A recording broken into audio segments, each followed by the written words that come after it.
Angono News.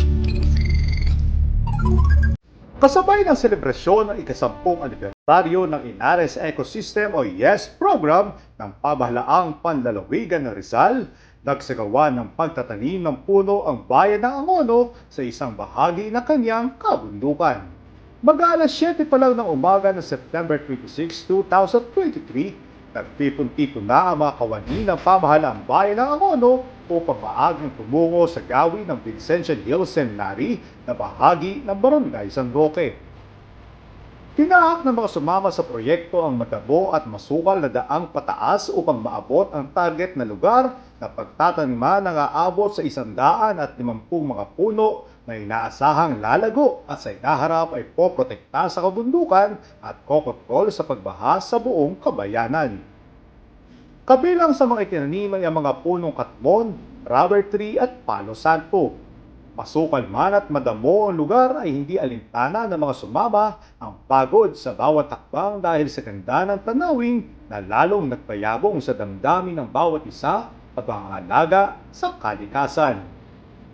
Sa pangunguna ng Municipal Environment and Natural Resources Office ng lokal na pamahalaan, nagtanim ang mga kawani ng munisipyo katuwang ang mga kinatawan mula sa DNR Penro Rizal, Grupo Silak, Ecological Ministry ng Simbahan, mga makakalikasang mamamayan at Jollibee Angono Bayan. Ito ay 10th year anniversary na ating YES program ng ni Gobernadora Nina Inares. So bilang pagtugon ng ating bayan ng Angono, tayo ay nakikisuporta. Ngayon makikita nyo itong lugar na ito, halos ito yung pinaka-grassland area.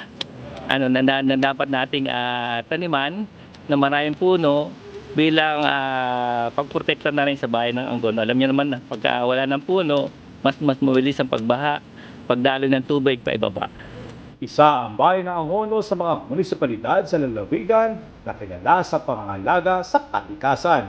Kung kaya't kaugnay ng pagdiriwang ng ika-10 taon ng Yes to Green, nagawa naman sa kaparehong araw kinahaponan ng Seal of Excellence o Yes Champion ang bayan ng Angono dahil sa patuloy nitong pagtugon sa mga advokasya ng Inares Ecosystem at maayos na pagpapatupad ng mga programa nito.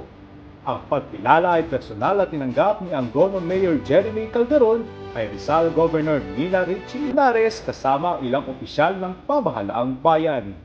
Palinsabay ng parangal ang bayan ng Angono ay muling makatatanggap bilang premyo ng bagong truck na magagamit na panghakot ng basura.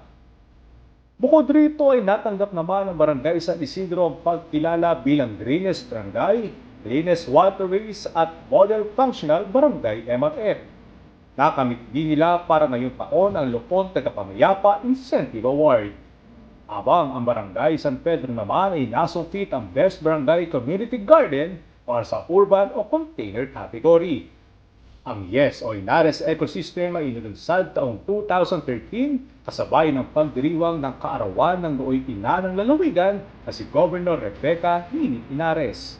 Sa mga programa War Advocacy sa Environment ni Mayor Jeremy at Zero Basura ni Mayor Vice Terry, pagawang ang mga mamamayan at mga grupong makakalikasan ay tinitiyak ng bayan ng Angono na malinis, maayos at protektado ang kapaligiran at ang inang kalikasan. Naghahatid ng mahalagang impormasyon at balita, Angono News, nagsiservisyo may puso.